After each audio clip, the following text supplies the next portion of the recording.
Assalamualaikum warahmatullahi wabarakatuh. Alhamdulillahirabbil alamin.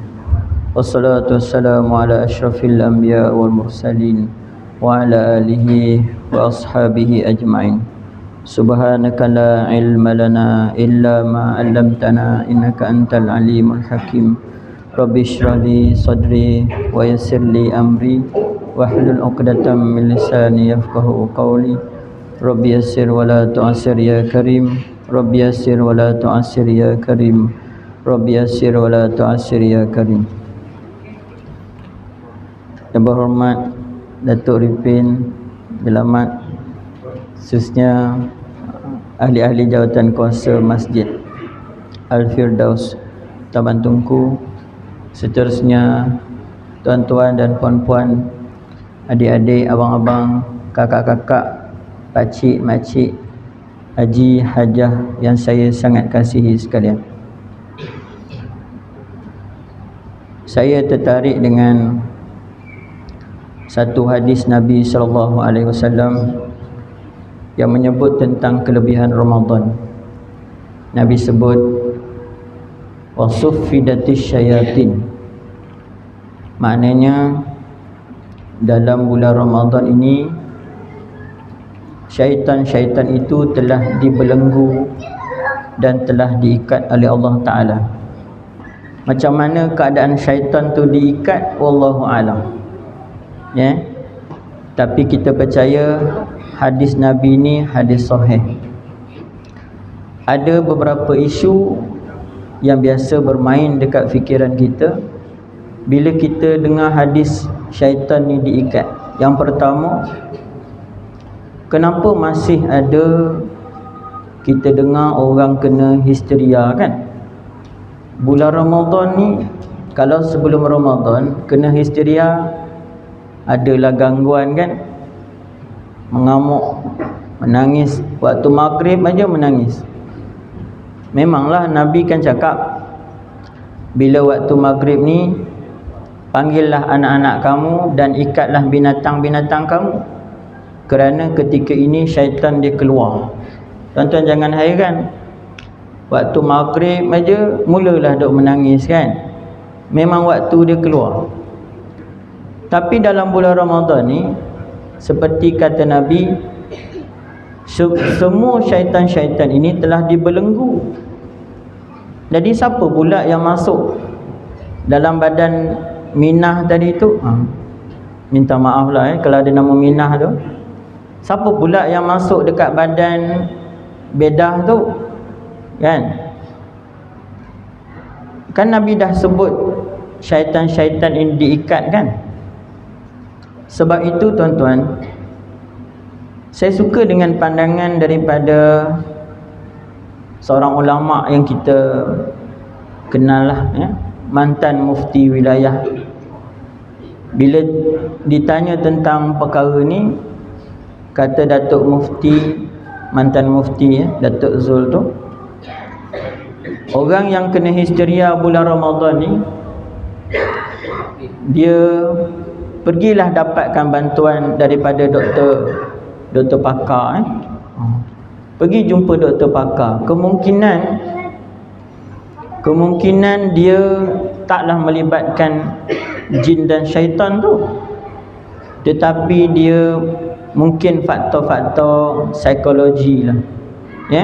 Wallahu a'lam. Jadi walaupun kita tak nafikan pandangan daripada Imam An-Nawawi bahawa syaitan-syaitan yang diikat dalam bulan Ramadan ini tak semua syaitan. Kalau tuan-tuan baca kitab Imam An-Nawawi tu, tak semua syaitan diikat. Yang diikat ialah syaitan-syaitan yang saya biasa sebut yang gangster-gangster, yang ganas-ganas, yang ada tatu tu. Contoh, tak tahulah syaitan ada pakai tatu ke tidak ni. Maknanya syaitan yang ganas tu, kata Imam An-Nawawi, diikat. Sebab apa? Allah tak nak orang Islam ini diganggu dengan syaitan, ya? Kita boleh beribadah dengan aman, dengan baik. Jadi masuk isu yang kedua, Ustaz, kenapa bulan Ramadan ni masih ada orang yang mencarut, masih ada orang mencuri, masih ada orang menipu, masih ada orang buat maksiat, masih ada orang tunjuk jari tengah, kan, yang marah-marah mengamuk. Orang yang mengamuk dan marah ni, dia tak boleh cakap ini semua syaitan yang hasut. Syaitan dah kena ikat kan. Yang duk banyak mencarut ni, dia tak boleh nak cakap syaitan yang suruh aku mencarut. Dia kena ingat, setahun ni ada 12 bulan. Di antara 12 bulan, 1 bulan saja syaitan diikat, bulan Ramadan. Maknanya 11 bulan lagi kita telah diasuh, dididik oleh coach syaitan. Syaitan tu, jurulatih syaitan kita tu, dia menghasut kita, dia api-apikan kita. Dia kata mencarutlah kamu, mencarutlah kamu. Kita pun mencarut. Marahlah kamu, marahlah kamu. 11 bulan dia didik kita supaya buat jahat, kan? Tu nampak duit tu, curi. Syaitan kata, kita pun curi. Tak? Bila dah masuk bulan Ramadan, bila dia nak kena belenggu, kena ikat, dia pesan kat kita, siap-siap.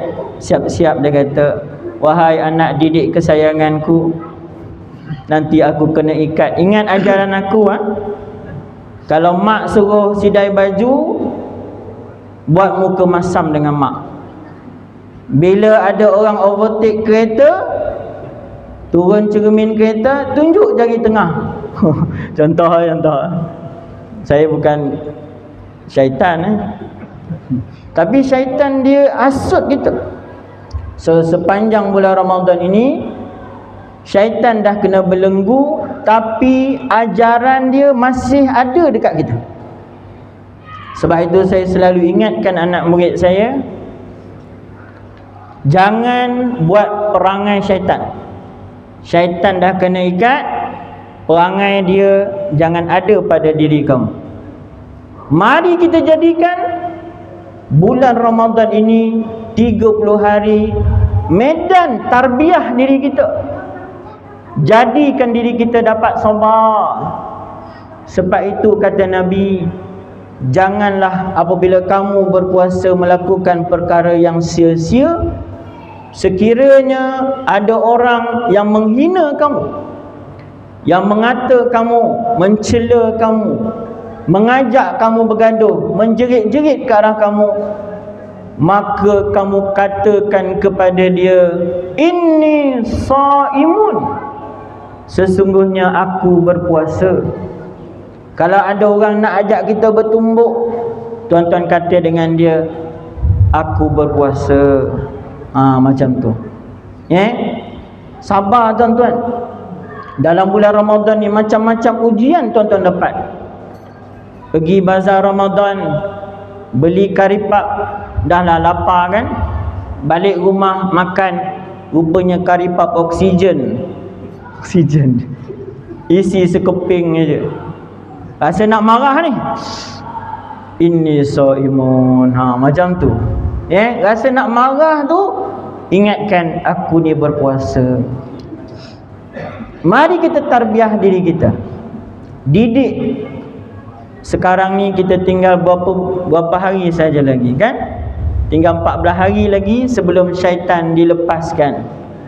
Biarlah syaitan itu, masa dia dilepaskan pada malam takbir raya, last kita berpuasa, kan? Katakan hari Jumaat nanti last berpuasa, hari Sabtu tu raya, malam tu masuk je maghrib, syaitan-syaitan yang diikat tu dilepaskan. Dia datang tengok kita, biar dia menangis, biar dia sedih bila dia tengok kita ini dah mendapat pengampunan Allah Subhanahu wa ta'ala. Biar dia sedih bila dia melihat kita ini sudah berubah. Allah dah redha kepada kita. Biarlah syaitan itu menderita selama sebulan dia tinggalkan kita. Rupanya kita dah jadi baik, dah tak macam anak didik kesayangan dia before Ramadan dahulu. Mari kita sama-sama beringat insya-Allah. Dan tuan-tuan yang saya sangat kasihi, kita ni dah masuk ke penggal kedua Ramadan. Maka pada penghujung Ramadan ini ada satu malam yang disebut malam Al-Qadar. Malam Al-Qadar ni dia bermula dari maghrib sampai subuh. Malaikat-malaikat penuh dekat langit dunia kita ni, termasuk malaikat Jibril. Sebab itu malam itu kita akan rasa tenang sahaja. Beribadah pada malam itu lebih baik dari 1000 bulan bersamaan 83 tahun.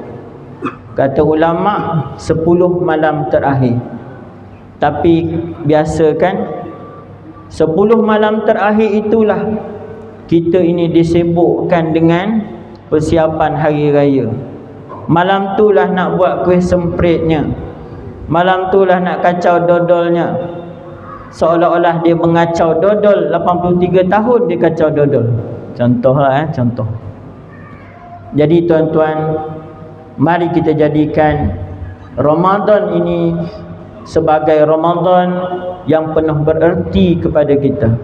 Kalau ditakdirkan Ramadan ini Ramadan terakhir buat kita, seperti mana sahabat kita yang telah meninggal dunia kan, maka mereka tak dapat lagi menghadapi Ramadan. Mari kita jadikan Ramadan ini penuh bererti. Mudah-mudahan Allah menerima semua amalan-amalan kita sepanjang bulan Ramadan. Saya rasa itu sahajalah sedikit sebanyak tazkirah saya. Minggu depan saya tak dapat bertugas. Ini malam terakhirlah saya bersama tuan-tuan. Nak ucap selamat hari raya pun awal sangat kan. Lepas tu nak balik kampung dah. Jadi semoga kita bertemu lagi. Saya nak minta maaf kalau ada salah dan silap waktu saya bertugas, tazkirah dan sebagainya. InsyaAllah berjumpa selepas hari raya nanti insyaAllah. Terima kasih kepada YB Datuk yang sudi bersama dengan kita pada malam ini. Satu rahmat tetamu bawa berkat insyaAllah. Mudah-mudahan Allah memberikan kesihatan kepada YB Datuk dan semua rombongan dan kita semua insyaAllah. Wallahu a'lam. Assalamualaikum warahmatullahi wabarakatuh.